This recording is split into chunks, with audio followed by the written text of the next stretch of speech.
प्रिय मित्रों, नमो नमः। मैं संजय मौर्य इस YouTube चैनल संस्कृत कौमुदी में आप सभी लोगों का हार्दिक स्वागत करता हूं। मित्रों, हम लोग अध्ययन कर रहे हैं यूपीटीजीटी शिक्षक भर्ती 2022 के पाठ्यक्रम के अनुसार डॉक्टर बाबूराम सक्सेना की पुस्तक संस्कृत व्याकरण प्रवेशिका से कारक विचार का। और इस समय कारक विचार में षष्ठी विभक्ति का अध्ययन चल रहा है और हम लोग कल की कक्षा तक इसके पृष्ठ संख्या 226 पर दिए हुए न लोकाव्यय निष्ठा खलर्थ त्रिनाम इस सूत्र तक अध्ययन कर चुके हैं। और अब आज की कक्षा का उसके आगे पृष्ठ संख्या 228 पर दिए हुए इस कतस्य च वर्तमाने सूत्र से अध्ययन प्रारंभ करना है।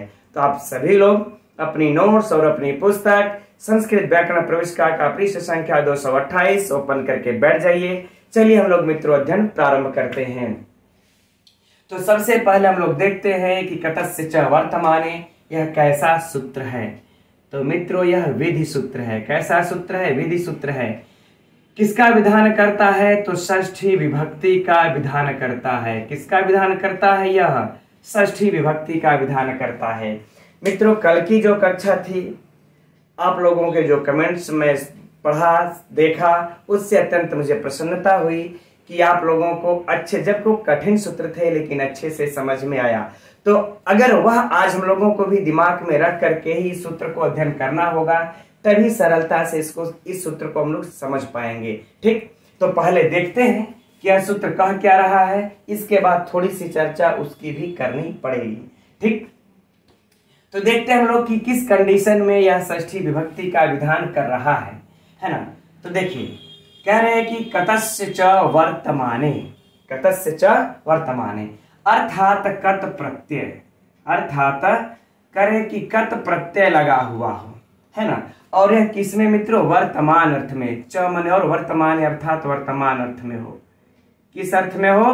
वर्तमान अर्थ में हो, है ना। वैसे मित्रों कत प्रत्यय भूतकाल अर्थ में लगता है ना, लेकिन कह रहे कत प्रत्यय जब वर्तमान अर्थ में लगा हुआ हो, तब ऐसे शब्द से, ऐसे शब्दों के योग में, शब्द के योग में,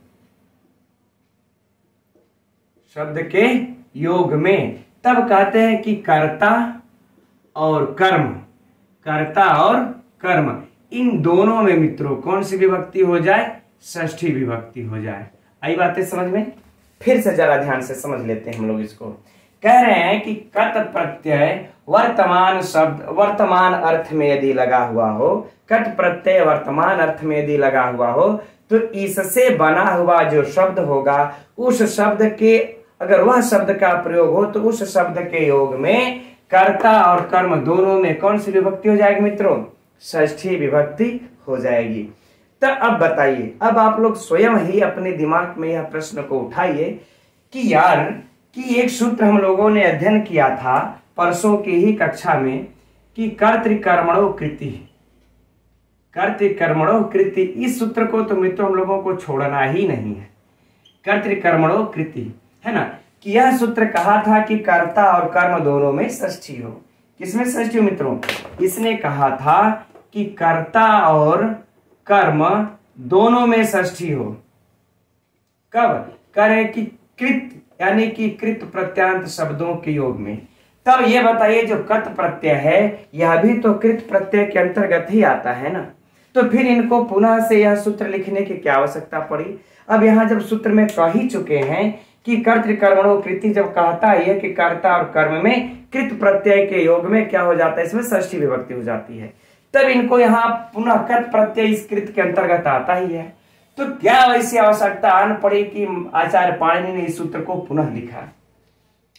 तो अब इसका जवाब मित्रों हम लोगों को कल की कक्षा में अध्ययन किए गए सूत्र में प्राप्त होता है। हम लोगों ने कल एक सूत्र अध्ययन किया था, न लोकाव्यय निष्ठा खलर्थ त्रिनाम। इस सूत्र का अध्ययन किया था, आप लोगों को एकदम स्पष्ट याद होगा। न लोकाव्यय,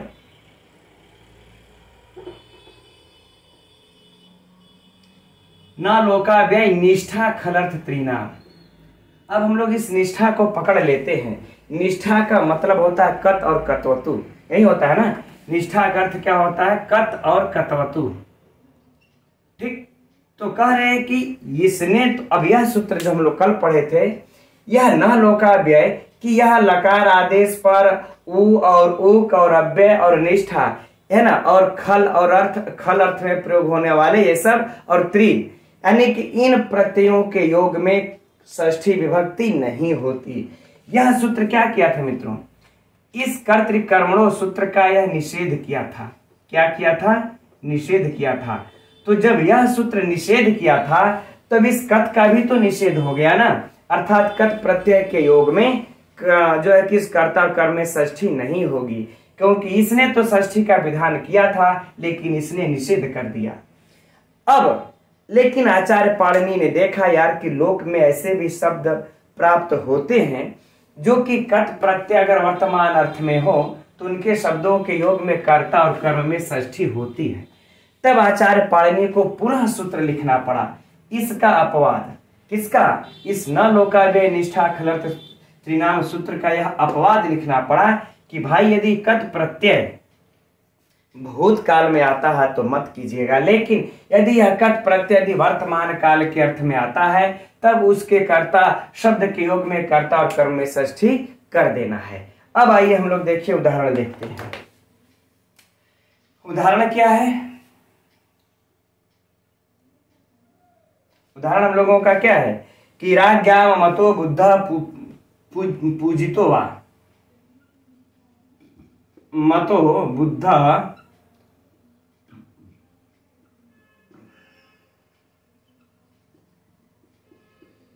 पूजितो वा। अब देखिए मित्रों, यहां पर हिंदी भी आप लोगों को शायद पुस्तक में दिया हुआ ही है ना, कि राजा मुझे मानते हैं, है ना, मानते हैं, जानते हैं और पूजते हैं। राजा मुझे मानते हैं, जानते हैं और पूजते हैं, यह बातें तो हो गई। अब यहां पर मित्रों कह रहे हैं कि कौन से सूत्र से? तो कह रहे हैं कि मति बुद्धि पूजार्थेभ्यश्च सूत्र से, है ना। यहाँ पर वर्तमान काल में कट प्रत्यय हुआ है, इसमें मत, माना मत में, मतः में, बुद्ध में, है ना, और पूजता में। किससे? कह रहे कि मति बुद्धि पूजार्थेभ्य लिख दे। चलिए कोई बात नहीं, यहाँ पर थोड़ा सा लिख देते हैं, है ना। मति, आप लोग अगर नोट्स तैयार कर रहे होंगे तो लिखने के लिए, मति बुद्धि पूजार्थेभ्यश्च, पूजार्थेभ्यश्च, है ना, इस सूत्र से इसमें वर्तमान काल के अर्थ में इसमें भी कट प्रत्यय, इसमें भी कट प्रत्यय और इसमें भी कट प्रत्यय लगा है। किस अर्थ में मित्रों? तो कह रहे हैं कि वर्तमान अर्थ में। किसमें? वर्तमान अर्थ में। जब यहां पर अब लगा हुआ है तो देखिए यहां पर इसका कर्ता कौन है? यहां पर हम लोगों का इसका कर्ता कौन है? राज्ञाम। राज्ञाम क्या इसका कर्ता है? किसका? इस मत का, बुद्ध का और पूजित का, यह क्या हुआ? कर्ता हो गया। अब इसके कर्ता में हम लोगों को ध्यान से समझिए, अब इसके कर्ता में यह कृत प्रत्यांत शब्द होने के कारण कर्तृकर्मणों सूत्र से षष्ठी प्राप्त थी, है ना। इस सूत्र से इस राज्ञा में कर्तृकर्मणों कृति से षष्ठी विभक्ति प्राप्त थी, लेकिन उसका यह आकर के न लोकाव्यय ने निषेध कर दिया और पुनः फिर से पुनः यह कतस्य च वर्तमान सूत्र के कहता है नहीं, यदि कट प्रत्यय वर्तमान के अर्थ में है तो देखिए वर्तमान के अर्थ में लगा हुआ है, अतएव राज्ञा में षष्ठी। बातें समझ में आ गई? अब प्रश्न उठता है कि किस सूत्र से मित्रों हम लोगों का परीक्षा के लिए जो प्रश्न है, किस सूत्र से इसमें षष्ठी हुई है?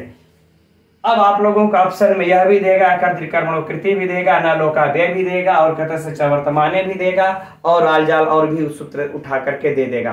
तो यहां पर मित्रों किस सूत्र से षष्ठी हो रही है? कतस्य च वर्तमाने। एकदम अपने पुस्तक में और अपने यहां भी नोट कर लेने का कार्य है मित्रों कि यहां पर षष्ठी विभक्ति किस सूत्र से हुई है? कतस्य च वर्तमाने सूत्र से, इससे षष्ठी होगी राज्ञाम में। ठीक। अब देखिए हम लोगों के लिए परीक्षा में सीधे यही प्रश्न पूछेगा कि राज्ञाम मतों में किस सूत्र से षष्ठी हुई? तो कतस्य च वर्तमाने। चाहे बुद्धा पूछ दे, चाहे पूजता पूछ दे, राज्ञाम पूजता, कोई समस्या नहीं। ठीक। एक प्रश्न ये हो गया परीक्षा का। दूसरा प्रश्न कि कतस्य च वर्तमाने सूत्र कैसा सूत्र है? तो विधि सूत्र है। किसका विधान करता है? तो यह षष्ठी विभक्ति का विधान करता है। सिंपल सी बात। अब इससे बाहर इससे कोई ऐसा प्रश्न नहीं बनता। अब आगे बढ़े। अब अगला सूत्र है कृत्यानाम कर्तरिवा। तो देखते हैं इसको भी। अब यह कैसा सूत्र है मित्रों, यह भी विधि सूत्र है। कैसा सूत्र है, विधि सूत्र है। विधान करता है, किसका विधान करता है, तो षष्ठी का ही विधान करता है, किंतु मित्रों यह विकल्प से करता है। किससे करता है, विकल्प से। एक बार षष्ठी होगा और एक बार षष्ठी नहीं होगा। तो जब षष्ठी नहीं होगा तब क्या होगा, तो जो होना होगा वह जिसको उसे जिसमें जाना होगा उसमें वह जाए। ठीक, आइए अब देखते हैं कि कब यह विकल्प से षष्ठी का विधान कर रहा है। तो देखिए कह रहे हैं कि कृत्यानाम कर्तरिवा, अर्थात कृत्य प्रत्ययों के प्रयोग में, कृत्य प्रत्यय के प्रयोग में कर्तरि अर्थात कर्ता में विकल्प से क्या हुआ, अर्थात विकल्प से क्या हो, षष्ठी, विकल्प से षष्ठी। अब आप लोग सोचते होंगे, वैसे प्राय आप सभी लोग जानते होंगे कि कृत्य प्रत्यय है क्या।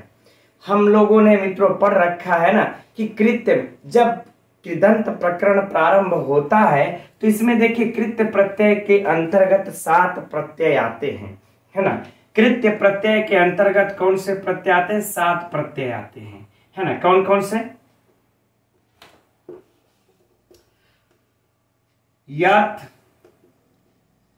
ण्यत्, क्यप,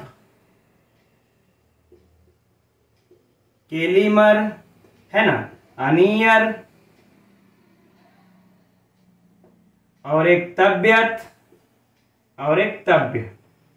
कितना हुआ, 1 2 3 4 5 6 7। यही 7 प्रत्यय मित्रों किस में आते हैं, कृत्य प्रत्यय के अंतर्गत। जो कि जब हम लोग ये कृदंत प्रकरण जब देखे होंगे आप लोगों ने, छोड़िए बाकी अन्य ग्रंथों को छोड़िए, लेकिन लघु सिद्धांत कौमुदी का तो अध्ययन कर ही रखे होंगे। इसमें पूर्व कृदंत में आप लोग हम लोगों को जो है कि कृत्य प्रत्यय के अंतर्गत यह 7 प्रत्यय मिलते हैं, है ना। जो कि यह कृत्य का ही एक भाग है, जो कि यह कृत्य का ही एक भाग है। अगर विस्तृत अध्ययन करना होगा, कृत्य के अंतर्गत ही यह कृत्य आता है ना, कृत्य के अंतर्गत ही यह कृत्य आता है। अगर आप लोगों को विस्तृत अध्ययन करना होगा तो मैंने कृदंत प्रकरण की प्लेलिस्ट बनाई है, आरपीएससी के हिसाब से मैंने कुछ पढ़ाया है, वहां पर इस चीजों को मैंने सिस्टम से समझाया है। लिंक डिस्क्रिप्शन में दिया होगा या फिर चैनल खोल करके जा करके वहां से आप लोग देख सकते हैं, है ना। तो कृत्य प्रत्यय हमारे 7 हो जाते हैं। तो यही करें कि यदि इन 7 में से किसी भी कृत्य प्रत्यय का प्रयोग अगर होगा तब कर्ता में विकल्प से षष्ठी होगी, तब नित्य षष्ठी नहीं होगी, है ना। अब उदाहरण देख लेते हैं मित्रों हम लोग। इसका उदाहरण क्या दिया हुआ हम लोगों का, गुरु मया,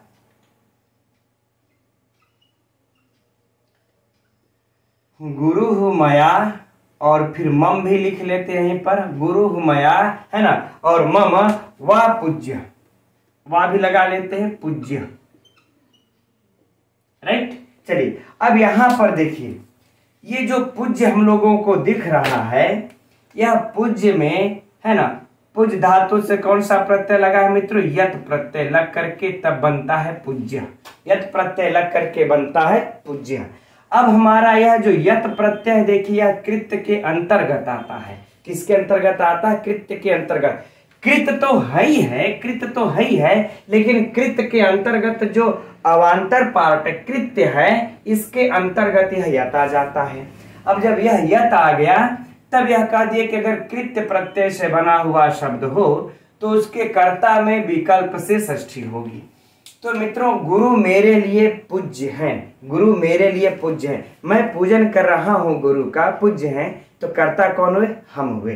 तो जब कर्ता हम हुए तो ये रहा मया और मम। तो एक बार विकल्प से मित्रों क्या हो जाएगी, षष्ठी। अब एक बार षष्ठी होगी लेकिन विकल्प से, ठीक। और जब यह छोड़ दिया जाएगा तब कहा जाएगा, है ना। तब अब हम लोगों को मित्रों यह ध्यान में रखना होगा। तब यह कर्ता में तृतीया लगाएंगे कि प्रथमा, मान लेते हैं। चलिए यहाँ पर तो आप लोगों को स्पष्ट रूप में तृतीया दिख रही होगी, लेकिन कर्ता में यहाँ पर आप लोग तब किस में ले जाएंगे, कर्ता किस में जाएगा, तृतीया में जाएगा कि प्रथमा में जाएगा। तो हमको यह देखना पड़ेगा कि कर्ता यदि हमारा उक्त हुआ तो हम उसको प्रथमा में ले जाएंगे, यदि कर्ता हमारा अनुक्त हुआ तो हम कर्तृकर्ण तृतीया से उसमें तृतीया विभक्ति का विधान कर देंगे। तब हम यह कंफर्म कैसे करेंगे कि यह कर्ता उक्त है कि अनुक्त है। तब हम लोगों को मित्रों क्या आता है कि, है ना, कर्तरीकृत, कर्तरीकृत की कृत प्रत्यय कर्ता के अर्थ में होते हैं। और उसके बाद है तयोरेव कृत्य कत खलर्था। ये सूत्रों का अध्ययन किया होगा आप लोगों ने कि तयोरेव कृत्य कत खलर्था। इस सूत्र के अनुसार ये जो कृत्य प्रत्यय होते हैं कर्मवाच्य और भाववाच्य में प्रयोग होते हैं। किस सूत्र से मित्रों? भाववाच्य में प्रयोग होते हैं ना। किस सूत्र से? तयोरेव कृत्य कत खलर्था सूत्र से। तयोरेव कृत्य कत खलर्था सूत्र से यह कृत्य प्रत्यय भाववाच्य और कर्मवाच्य में प्रयोग होते हैं। तो कर्मवाच्य में प्रयोग होने का तात्पर्य क्या हुआ कि यह प्रत्यय जहां भी लग जाएंगे मित्रों, कर्म क्या हो जाएगा? उक्त हो जाएगा। कर्म उक्त हो जाएगा या भाव उक्त होगा, कोई बात नहीं। यहां पर कर्म में लगा है तो क्या हो जाएगा? हम लोगों का यह कर्म उक्त हो जाएगा। कर्म क्या हो जाएगा? उक्त हो जाएगा। तो जब कर्म उक्त हो जाएगा तो कर्ता क्या हो जाएगा? अनुक्त हो जाएगा। यह कर्ता हमारा क्या हो जाएगा? अनुक्त। और कर्ता कौन है? मैं। यह कर्ता है तो यह कर्ता क्या हो जाएगा? अनुक्त। आई बातें समझ में? नहीं, क्योंकि यहां पर जो यत प्रत्यय लगा है, यह यत प्रत्यय हमेशा कर्मवाच्य में लगता है। किस में लगता है? कर्मवाच्य में लगता है। तो जब कर्म उक्त होगा तो हमारा यह कर्म उक्त हुआ, कर्ता अनुक्त हो जाएगा। क्योंकि यह कर्मवाच्य में लगा तो कर्म उक्त, कर्ता अनुक्त।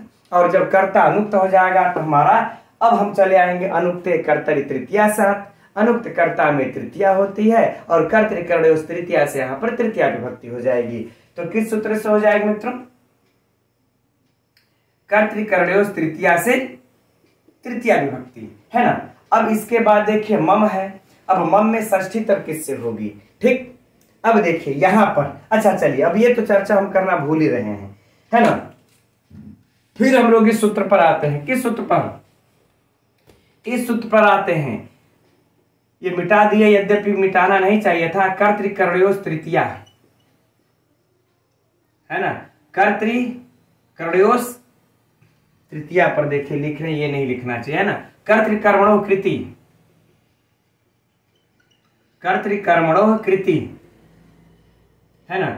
इस सूत्र पर हम लोग फिर से आ जाते हैं। देखिए इस सूत्र ने कर्तृकर्मणो कृति ने, यानी कि इस कृत प्रत्यय, ये भी तो कृत के अंतर्गत ही है। इस कृत प्रत्यय के योग में इसके कर्ता में, इसके कर्ता में और कर्म दोनों में क्या कराता है? नित्य षष्ठी, है ना। क्योंकि कर्तृकर्मणो कृति विकल्प का कोई प्रावधान नहीं करता है। कृत प्रत्यय के योग में नित्य षष्ठी कर रहा था इसके कर्ता में, लेकिन इस सूत्र का बाध करके यह कृत्यानाम कर्तरिवा सूत्र आ जाता है। कृत्यानाम कर्तरिवा सूत्र आ जाता है। कहता है कि यदि आप कृत्य का प्रत्यय है तो उसके कर्म में आप एक बार षष्ठी कर सकते हैं और एक बार उसको छोड़ सकते हैं।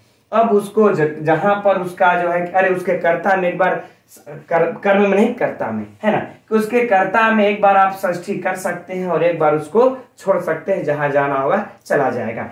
इसलिए जब यहाँ पर षष्ठी की बात आती है मित्रों की, यहाँ पर मम में किस सूत्र से षष्ठी हुआ? तो इसी कृत्यानाम कर्तरिवा से ही होगा। कृत्यानाम कर्तरिवा सूत्र से होगा। कर्तृकर्मणो कृति को मत आप लोग लगाइएगा, क्योंकि अगर इससे अगर हम लोग यहाँ षष्ठी लगेंगे करने तो यह नित्य षष्ठी करता है, तो यहाँ पर नित्य षष्ठी हो जाएगी, है ना। इस कर्ता में, है ना, मम जो करता है इसमें नित्य षष्ठी हो जाएगी। लेकिन हम लोगों को विकल्प से करना है ना, विकल्प से करना है इस सूत्र के अनुसार। अतएव इसी सूत्र से ही यहाँ पर षष्ठी होगी। विकल्प में मित्रों यह भी देगा, राइट। चलिए अब बातें समझ में आ गई। अब एक बार जब यही षष्ठी हो गई इस सूत्र से, और जब तृतीया होने लगेगी तो कर्तृकर्मणो तृतीया से तृतीया हो जाएगा। समस्या खत्म। कर्म में तो करना नहीं है ना। कर्म में तो हम लोगों को करना नहीं है, छोड़ देते हैं। ठीक, चलिए अब आगे बढ़ते हैं प्रश्नोत्तरी के तरफ, है ना। कि यह वाक्य रख करके यह पूछा जाएगा कि यहाँ पर किस सूत्र से इस मम में षष्ठी विभक्ति हुई है? तो कृत्यानाम कर्तरिवा से षष्ठी विभक्ति हुई है। इस मया में किस सूत्र से तृतीया हुई है? तो कर्तृकर्मणो तृतीया से तृतीया हुई है। अगला प्रश्न, कृत्यानाम कर्तरिवा, यह सूत्र कैसा सूत्र है? तो विधि सूत्र है।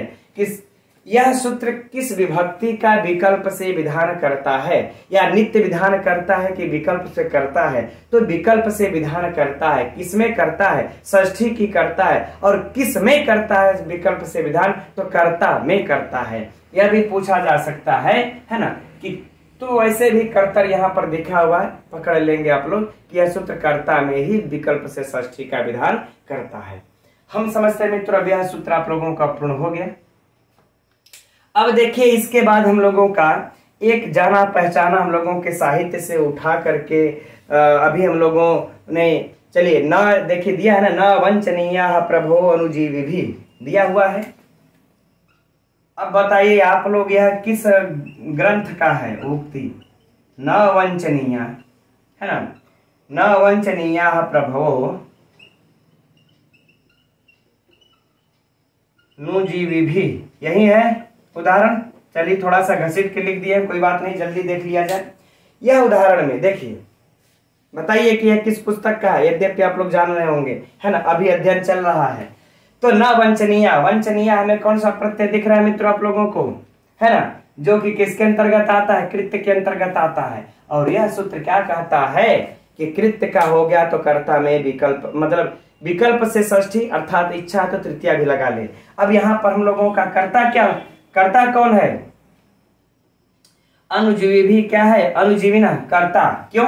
क्योंकि करे कि नहीं, सेवकों को नहीं ठगना चाहिए, सेवकों को, अपने स्वामी को नहीं ठगना चाहिए। तो सेवक मित्रों क्या हो जाएंगे? कर्ता। तो कर्ता हो गए। यहाँ पर देखिए नियर प्रत्यय है, इसके योग में जब कर्ता आया तो इसमें कौन सी विभक्ति हो गई है? तृतीया। कौन सी विभक्ति हो गई?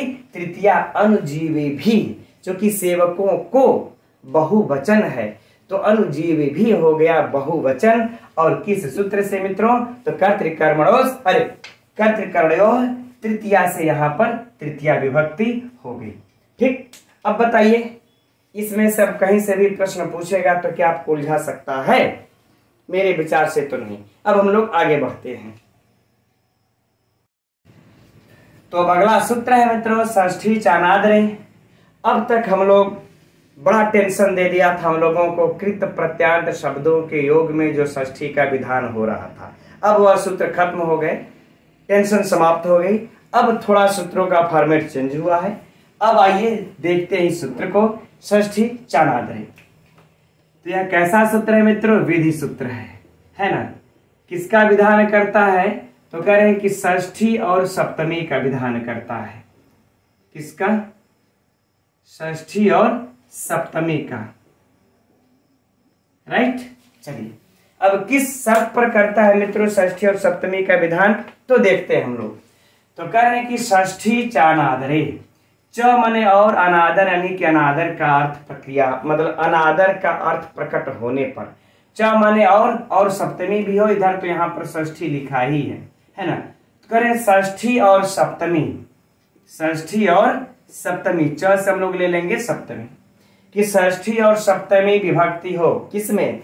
तो कह रहे हैं कि अनादर, अर्थात अनादर का भाव प्रधान होने पर, अनादर का भाव प्रकट होने पर जिस क्रिया से दूसरी क्रिया लक्षित होती है, तो उस क्रिया में और उस क्रिया के साथ साथ जिसका हम अनादर कर रहे हैं उसमें भी, उन दोनों में षष्ठी और सप्तमी विभक्ति हो जाए। फिर से ध्यान से समझिएगा, है ना, कि अनादर का भाव प्रकट होने पर, अनादर के आधिक्य होने पर जिस क्रिया से दूसरी क्रिया लक्षित होती है, तो उस क्रिया में, इस क्रिया से अगर दूसरी क्रिया लक्षित होती है तो इस क्रिया में भी षष्ठी, और जिसका अनादर किया जा रहा है मित्रों उसमें भी षष्ठी और सप्तमी विभक्ति का विधान करता है। अब उदाहरण में तो बड़ा सरल सा सूत्र है, उदाहरण में हम लोग देख लेते हैं, है ना, कि रुदतः पुत्रस्य, रुदतः पुत्रस्य रुदति पुत्रे, रुदति पुत्रे वनम प्राव्राजित, है ना।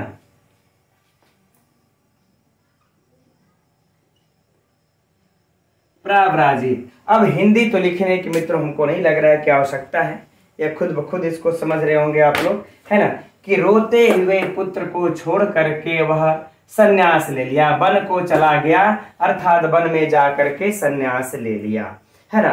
तो देखिए पुत्र रो रहा है लेकिन उसका इन्होंने मान नहीं किया, सम्मान नहीं किया, अर्थात अनादर किया, है ना। तो अनादर करने, अच्छा एक बात हो गई, तो किसका अनादर किया? इस पुत्र का अनादर किया। तो पुत्र में मित्रों क्या हो गई? षष्ठी और यहां पर एक बार सप्तमी, दोनों, है ना। दोनों का उदाहरण एक ही में देख लेंगे हम लोग, षष्ठी हो गई या सप्तमी। और अब एक बात और थी कि अनादर का आधिक्य प्रकट होने पर एक क्रिया से जो दूसरी क्रिया लक्षित होती है, तो जो जिस क्रिया से पहली वाली जो क्रिया होगी मित्रों, जिस क्रिया से वो लक्षित हो रही है दूसरी, तो उस वाली क्रिया में ही क्या हो जाएगा? सप्तमी और षष्ठी। तो देखिए रुदता यानी रोने वाली, तो यहां पर मित्रों जो रोना जो क्रिया है, यह जो रोना क्रिया है, इस क्रिया के द्वारा हमें यह दूसरी क्रिया यानी कि वन को चला गया या संन्यास ले लिया, यह दूसरी क्रिया लक्षित हो रही है ना। इस क्रिया से यह हमें दूसरी क्रिया लक्षित हो रही है, अतएव इस क्रिया, इस वाले क्रिया में क्या हो गया? षष्ठी और यहां पर क्या हो गया? सप्तमी। आगे बातें समझ में कि रुदता है ना। यहां पर देखिए रुद धातु लग करके रुद, यहां पर देखिए रुद धातु से कौन सा प्रत्यय लगा है मित्रों? क्षत्रि प्रत्यय, है ना। रुद धातु से क्षत्रि प्रत्यय लग करके बन जाता है जो है कि रुदत। क्या बन जाएगा शब्द? रुदत। अब इस रुदत का रूप चलेगा और रूप चल जाएगा तो मित्रों यहां पर षष्ठी के एक वचन में बन जाएगा रुदता और सप्तमी के एक वचन में बन जाएगा रुदती। और बाकी पुत्रस्य और पुत्री में तो सप्तमी षष्ठी का एक वचन है, हम लोग देख ही रहे हैं। ठीक, अब चलते हम लोग परीक्षा के प्रश्न के तरफ। तो परीक्षा का हमारा प्रश्न क्या है? क्या होगा कि रुदतः पुत्रस्य वनम प्राव्राजित या रुदति पुत्रे वनम प्राव्राजित। किस सूत्र से यहाँ पर सप्तमी विभक्ति हुई है? किस सूत्र से सप्तमी हुई है, चाहे किस सूत्र से यहाँ पर षष्ठी हुई है मित्रों, कहीं भटकने की आवश्यकता नहीं है ना। इसी षष्ठी चानादरे से ही इन दोनों में षष्ठी हो रही है और इन दोनों में सप्तमी भी हो रही है ना। इसी सूत्र से यहाँ पर षष्ठी सप्तमी दोनों हो रही है। ऐसा ना हो कि सप्तम्य अधिकरणे च इत्यादि इत्यादि सूत्रों में हम भटक जाएं ना, इसी से हो रही है। अब एक बात है और कि देखिए यहाँ पर अगर आ जाए कि अनादर के, अब इस प्रकार से अनादर के अर्थ में अर्थात अनादर के अधिक प्रतीत होने पर जिस क्रिया से वह दूसरी क्रिया लक्षित होती है तो उस क्रिया में कौन सी विभक्ति होती है? इस परिभाषा से भी इसका अर्थ प्रश्न पूछा जा सकता है। तो कौन सी विभक्ति होती है मित्रों? षष्ठी और सप्तमी दोनों होती है, हम लोगों को याद कर लेना होगा, क्योंकि इस प्रकार परिभाषा से भी प्रश्न आजकल अब पूछे जा रहे हैं, परीक्षाओं में बन रहे हैं, क्योंकि अब सरल सरल प्रश्नों का तो जमाना चला ही गया और यह आप लोग जानते भी होंगे। ठीक, तो चलिए अब हम समझ रहे हैं इस सूत्र में अब ऐसा कुछ विशिष्ट है, अरे इस उदाहरण में अब इस सूत्र में ऐसा तो कुछ विशिष्ट बचा नहीं। अब हम लोग देख लेते हैं इसका एक और उदाहरण। देखिए ऊपर वाला हम लोगों का छूट गया कि पश्यतो अपि राज्ञः पश्यति अपि राज्ञी वा, है ना, द्विगुणम अपहरन्ति धूर्ता, है ना। यहाँ पर देखिए पश्य में देखिए यहाँ पर भी क्षत्रि प्रत्यय लग करके इसका रूप चलता है। रूप चलने पर पश्यतः षष्ठी, राज्ञः षष्ठी और उसके बाद पश्यति सप्तमी का एक वचन और फिर राज्ञी सप्तमी का एक वचन। इसी सूत्र से षष्ठी सप्तमी उसको अंडरलाइन कर लीजिएगा। अब पुनः यहाँ पर लिखने का मुझे नहीं लगता है कि विशिष्ट कोई आवश्यकता है। फिर नीचे देखिए उसी प्रकार से है ना कि पितरी और पितु, इसमें भी देख लीजिए षष्ठी और सप्तमी विभक्ति है, इसको भी अंडरलाइन कर लीजिएगा, है ना, अर्थात इसको भी जानते रहिए। अब पृष्ठ संख्या को पलट लेते हैं, पृष्ठ संख्या 230 पर चलते हैं। 230 पर देखिए हम लोगों को बड़ा लंबा चौड़ा श्लोक मिला है और श्लोक में मित्रों नीचे स्पष्ट रूप में लिखा है कि भुरुहाड़ा में षष्ठी विभक्ति हुई है वृक्षों का अनादर करने के अर्थ में। तो एकदम आराम से इसको देख सकते हैं, इसमें बहुत ज्यादा कुछ अब समझने की आवश्यकता नहीं है क्योंकि हम लोग नियम को समझ लिए हैं। अब चलते हैं एक और सूत्र अध्ययन कर लेते हैं। तो अब अगला सूत्र है मित्रों जासि निप्रहण नाट क्राथ पिशाम हिंसायाम। अब यह सूत्र भी मित्रों पिछले सूत्र की अपेक्षा थोड़ा सा हट करके है। तो देखते हैं इस सूत्र को। तो सबसे पहले हम लोग देखते हैं कि यह कैसा सूत्र है। तो मित्रों यह कैसा सूत्र है? विधि सूत्र है। विधान करता है। किसका विधान कर रहा है? षष्ठी का विधान कर रहा है। किस शर्त में कर रहा है, किस कंडीशन पर कर रहा है? तो देखिए यहां पर हिंसायाम, हम लोग हिंसायाम को पकड़ लेते हैं, अर्थात हिंसार्थक, हिंसा के अर्थ में अर्थात हिंसार्थक। ठीक, हिंसार्थक।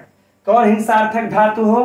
तो कह रहे हैं कि जासी और उसके बाद नी उपसर्ग के साथ प्र उपसर्ग के साथ हन। ठीक है ना। जास धातु हो, नी या प्र उपसर्ग के साथ हन धातु हो, या फिर नाट धातु हो, क्राथ धातु हो, या फिर पिस धातु हो। इन धातुओं के योग में संबंध मात्र की विवक्षा में षष्ठी, ऐसे नहीं, संबंध मात्र की विवक्षा में षष्ठी, संबंध मात्र की विवक्षा में षष्ठी। आगे बातें समझ में? अर्थात यहां पर संबंध मात्र की विवक्षा में कहना अन्यथा जिसमें चाहेंगे उसमें भी जा सकता है ना। चलिए अब इसका उदाहरण देखते हैं। तो पहले हम लोग इस जास का उदाहरण देखते हैं, फिर आगे एक एक करके इस हन का देखेंगे, नाट का, क्रात का, पिसाम का, है ना। यह 1 2 3 4 5 धातुओं के बारे में बता रहे हैं। ठीक, तो जास का उदाहरण हम लोगों के पुस्तक में क्या दिया है मित्रों? नी जौ, है ना, नी जौ जसो,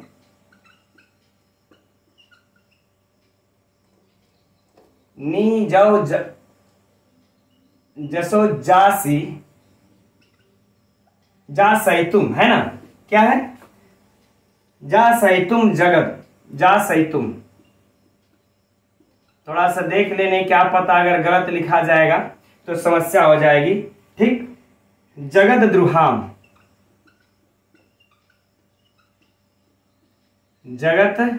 जगत द्रुहाम। अब देखिए मित्रों यहां पर, है ना, हिंदी हम लोगों को स्पष्ट दिख रहा है। माघ के श्लोक में कहा है, माघ की रचना का, कि जगत के द्रोहियों को अपने तेज या बल से मारने के लिए, जगत के द्रोहियों को, है ना। ये देखिए रहा है जगत द्रुहाम, अर्थात जगत के द्रोहियों को। ठीक, तो ये रहा मित्र। अब यहां पर देखिए हम लोगों को जास है, तुम जास धातु हम लोगों को दिखलाई पड़ रही है यहां पर, है ना। और यह किस अर्थ में है? हिंसा अर्थ में है। क्या है? हिंसार्थक है। ठीक, यह कैसा है? हिंसार्थक है, क्योंकि जगत के द्रोहियों को निज ओजसो, अपने निज ओजसो, अपने बल के, अर्थात अपने बल से कहले चाहे अपने तेज से कहले, मारने के लिए ना। तो जब मारना का मतलब क्या हुआ मित्रों? हिंसार्थक ही हुआ। तो हिंसार्थक के अर्थ में ही हमारा यह धातु आई है। अतएव यह इसके योग में जो जगत द्रुहाम आया, इसमें कौन सी विभक्ति हो जाएगी मित्रों?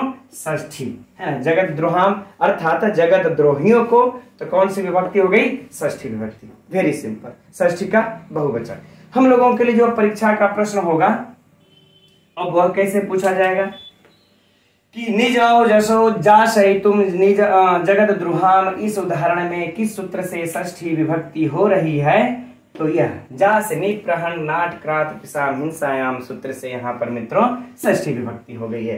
राइट। अब अगला प्रश्न इस तरह से भी मित्रों पूछा जा सकता है कि हिंसार्थक अर्थ में जास धातु के योग में कौन सी विभक्ति होती? संबंध, अच्छा ये भी देखिए, भूलिए कि यह संबंध मात्र की विवक्षा में षष्ठी हुई है। अगर आपको सिर्फ ये संबंध नहीं बताना है, संबंध मात्र की विवक्षा नहीं है, तो आप चाहेंगे तो इसमें कर्म कर सकते हैं, कोई समस्या नहीं है। चाहे कर्ण है तो कर्ण कर सकते हैं, उसमें कोई समस्या आपको जबरदस्ती नहीं है। जब संबंध मात्र की अगर विवक्षा होगी तब आपको यह नेसेसरी हो जाएगा कि इसमें फिर आप षष्ठी विभक्ति का ही प्रयोग करें। ठीक, चलिए अब इसके बाद मित्रों हम लोगों का परीक्षा का प्रश्न यह हो जाएगा। और आगे अब इन सब के साथ, इसके निप्रहन के साथ, नाट के साथ, क्रात के साथ और पिस के साथ, यह पांचों प्रश्न बन जाता है कि हिंसार्थक अर्थ में पिस धातु के योग में संबंध मात्र की विवक्षा में कौन सी विभक्ति होती है? तो षष्ठी होती है। इसी प्रकार से इस पांचों से यह प्रश्न बनता है। राइट, चलिए अब एक आध उदाहरण और देख लेते हैं, बाकी सब पुस्तक में दिया है, देख लेंगे। आगे क्या है? चौरस्य। इसको देख लेते हैं, चूंकि यहां पर उपसर्ग की बात है ना। चौरस्य निहंतुम, निहंतुम, प्रहंतुम, निहंतुम, प्रहंतुम और प्रणिहंतुम, प्रणिहंतुम, है ना, प्रणिहंतुम। ठीक, यानी कि चोर को मारने के लिए, वाह कर लेते हैं। अब चोर को मारने के लिए यहां पर मित्रों हम लोगों को स्पष्ट रूप से दिख रहा होगा कि यहां पर हन धातु है। कौन सी धातु है? हन धातु है। और इसके साथ देखिए एक बार नी उपसर्ग लगा है, एक बार प्र उपसर्ग लगा है और एक बार प्र के बाद नी उपसर्ग लगा है। तो ये कहने का भाव यहां पर इनके यह है 3 बार लिखने का कि अगर नी के साथ यदि हन धातु आए तो, चाहे प्र के साथ हन धातु आए तो, है ना, चाहे प्र के साथ हन धातु आए तो, और चाहे आप प्र के बाद अगर नी उपसर्ग, इन दोनों के बाद यदि हन धातु आए तो कोई फर्क पड़ने वाला नहीं है। बस यह हिंसार्थक में होना चाहिए। क्या? यह जो है हिंसार्थक होना चाहिए, तब इसके योग में चौरस्य में देखिए कौन सी विभक्ति हो गई? संबंध मात्र की विवक्षा में षष्ठी विभक्ति, संबंध मात्र की विवक्षा में षष्ठी विभक्ति। फाइनल किस सूत्र से? इसी सूत्र से।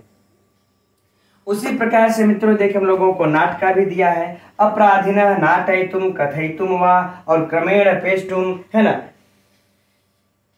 भुवन द्विषाम षष्ठी है उसमें, है ना, क्योंकि यहाँ पर पेष्टुम पीसने के अर्थ में, मारने अर्थात हिंसा के अर्थ में है, इसलिए वहां पर षष्ठी विभक्ति। तो हम समझते हैं मित्रों, अब इससे ज्यादा इसमें बाहर का प्रश्न नहीं आएगा और यह सूत्र भी आप लोगों को, उदाहरण भी समझ में आ गया होगा।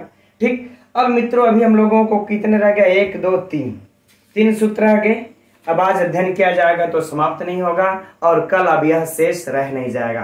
तब आज की कक्षा में इतना ही तक रहने देते हैं और कल हम लोगों का षष्ठी विभक्ति समाप्त हो जाएगी कल के बाद। तो आप लोग कमेंट्स करके मित्रों यह भी बताइए, क्योंकि हमारे कुछ भाई बहन समास पढ़ने की इच्छा जागृत कर रहे हैं इस बाबूराम सक्सेना के अनुसार। यद्यपि मैंने समास को लघु सिद्धांत कौमुदी के अनुसार पहले पढ़ा भी चुका है, प्ले लिस्ट में वीडियो पड़ी भी है। अगर जो लोग पीजीटी की तैयारी कर रहे होंगे प्रवक्ता के, वो लोग उससे देख सकते हैं।